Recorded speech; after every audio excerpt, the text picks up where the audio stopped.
Okay, this is lesson 6B of Youth by Isaac Asimov. Today's learning intention, we are going to recap how to analyse word choice and we are going to learn about themes today.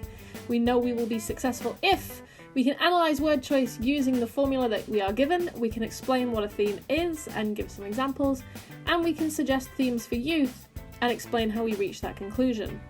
So, we're going to start off first and foremost with the idea of themes. What is a theme? Hopefully you've already looked at this, but I like to think of themes as the vast underpinning underneath a story. Okay, so a story is something that we tell people about characters and what the characters get up to, and the theme is the thing that runs underneath that. So if we have a little think about Charlie and the Chocolate Factory.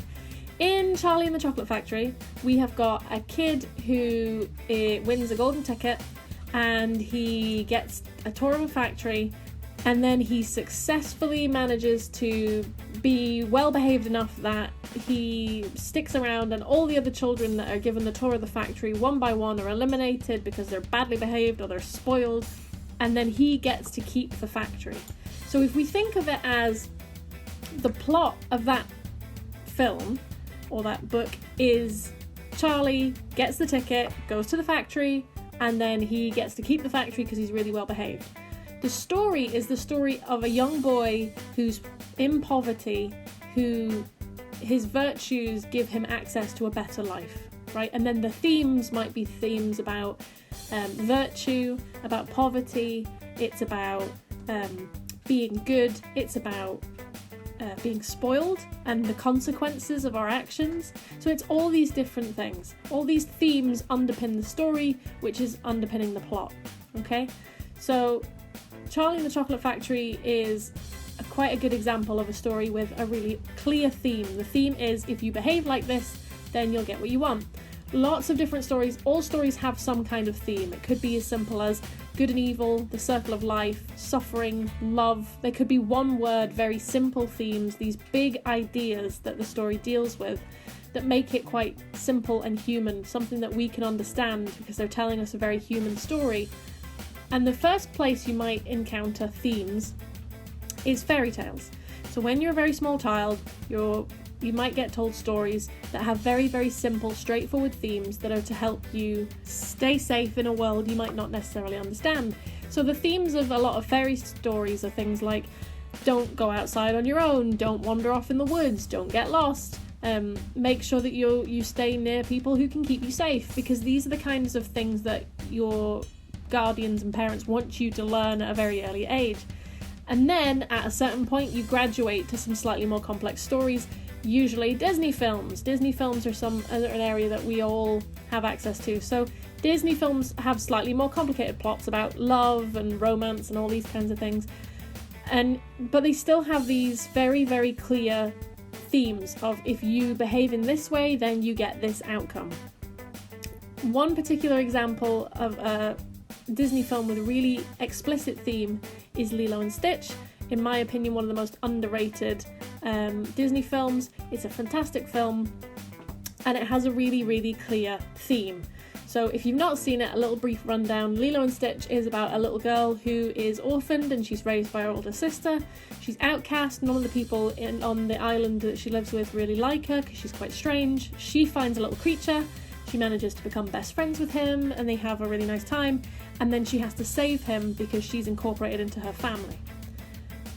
Throughout the film, they repeat this line. Ohana means family, and family means nobody gets left behind or forgotten. It makes it really, really clear what the theme of this story is. The idea of family. The importance of finding your family. Not necessarily the family that you're born with, but the people who will love and accept you no matter what, and making sure that you take care of them. So they make it really, really explicit and really clear because obviously this is a children's film.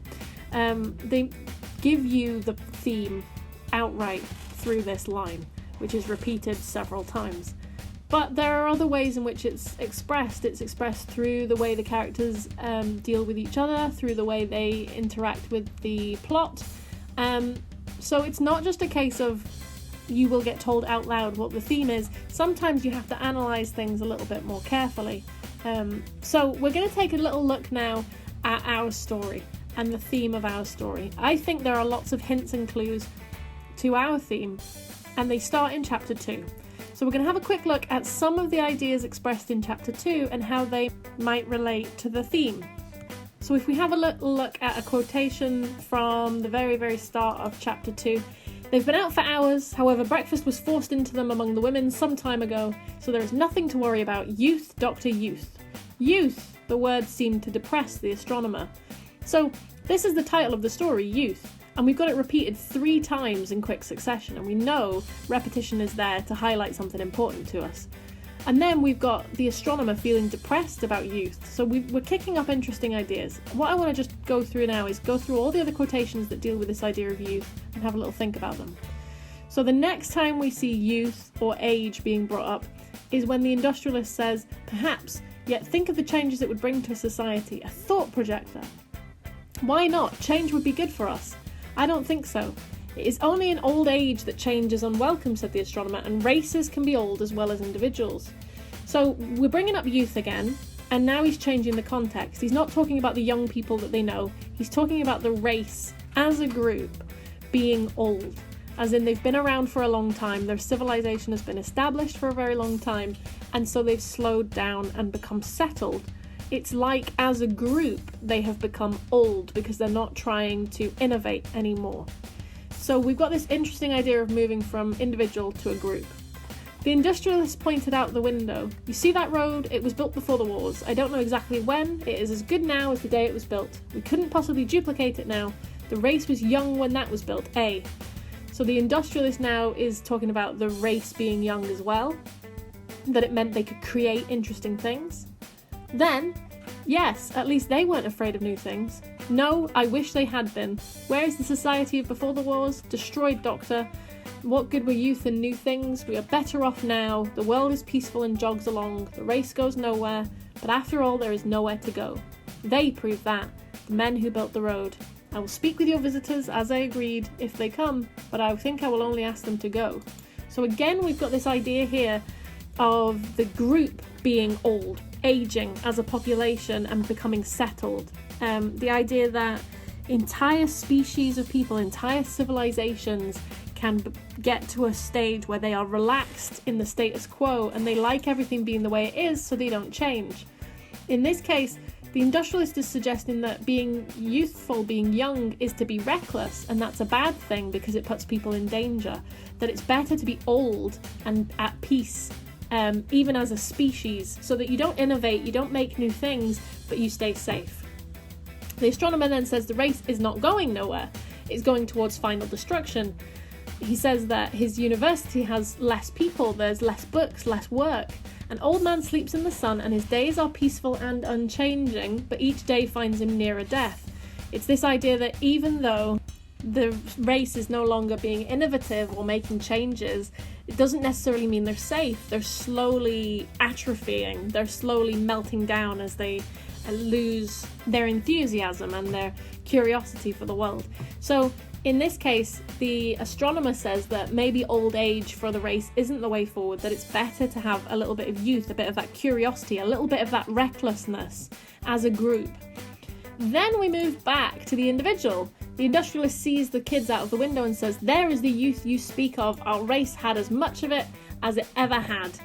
The astronomer says, yes, but we age them quickly and pour them into the mould. So the industrialist points to their own children as examples of youth and says, look, we've still got young people. It's not all old people being very peaceful. There's still young people. And the astronomer thinks that that's not necessarily a great example because we quickly make children behave like adults, in his opinion. So it's not necessarily just about the individuals, it's about the group, and then we move back into the idea of individual youth as well. And then we end on an interesting note where the astronomer tells his son off for banging a door, and the industrialist says, nonsense. The youngster has done no harm, you simply scold him for being young. You with your views. So there's a lot of really interesting things going on in chapter 2 around the word youth and around the idea of being young and old and what those words mean. And I think there's something in this story somewhere, and obviously we haven't finished it, so it's very difficult to work out what the total theme will be. But youth and the idea of being young versus being old is definitely going to be rooted somewhere in this idea, and that's set up in chapter 2. this idea that youth versus old age, recklessness, curiosity, and passion versus being wise and at peace are somehow at odds. Okay, so I want you to bear that in mind, and now we're going to have a little think about the chapter that we just read, which is chapter 6. The word youth and the ideas of youth versus old age started to crop up again a little bit, and also some interesting things are happening with some of the characters in terms of the way they are maturing and growing up. So Red and Slim had trailed their elders with the experience of youth, aided by the absorption and anxiety of their fathers. So we've got this fascinating idea of the experience of youth and this contrast between the children and their dads again. So the experience of youth is the quotation that I want us to deal with first, and I'm going to give you an example of how to deal with word choice. I want us to start using this little formula that lets us break down exactly what words mean and what they tell us. So we're going to start with the quotation, and then we're going to tell us what it means, what it suggests, and why it's effective. Because remember, that's always what we're looking at when we're studying a fiction text. How has the writer effectively communicated something? What does it make us think? What does that tell us about what's going on in the story? And why is that effective?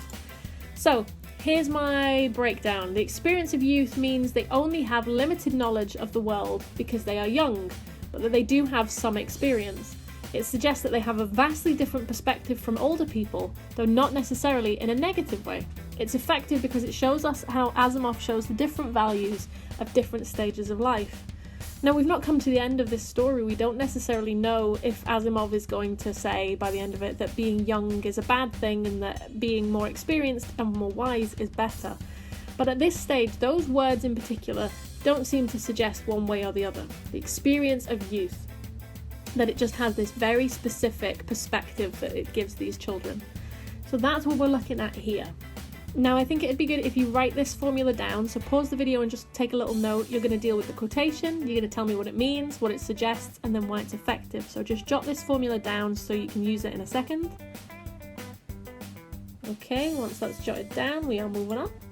So, Slim rose resentfully. At the moment, the circus appeared to him a rather tawdry and shoddy substitute for the glories of astronomy, and he wondered how he'd come to fall in with Red's silly scheme. We've got a massive shift in Slim here. And I want us to have a little think about what the word choice tells us about what's going on. So choose one or two words, and I want you to apply that formula that I've just given you to one or two words from this. You can choose any two words you want. But what are we being told in this section? What are we being shown? What is it suggesting? So pause the video and give that a go now. And finally, I want us to return to our idea of themes. What are we being told about our world? What is going on in this story, and what can we learn about our own lives and our own experiences through it?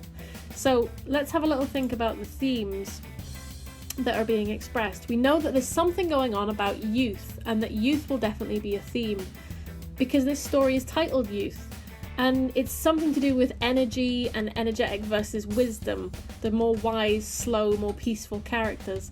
It's also not just about individuals but about society as a whole, and the idea that an entire civilization can be either young or old. So I want you to now take a minute, pause the video, and just write down 3 themes or ideas that you are getting from the subtext of this story. What 3 themes might this story be trying to deal with? Big ideas that Asimov is trying to use his story to put across. So just pause the video, write down 3 themes and 3 reasons why you think those themes are being put across. What's going on? What's he dealing with, and how is he dealing with it? So just pause the video and write that down now. Okay, that's the end of the lesson. So our learning intention today was to recap how to analyse word choice, which we have done, and to learn a little bit about themes, which we have done as well. We know we have been successful because we have analysed word choice using the formula, and we have explained what a theme is, and we can suggest some possible themes for youth and explain how we reach that conclusion. So as long as you've now got in front of you an analysed bit of word choice using the formula, and some suggestions for what the themes of youth might be and how you reach that conclusion, then you have been successful today. Good job, and I'll see you in the next lesson. Bye.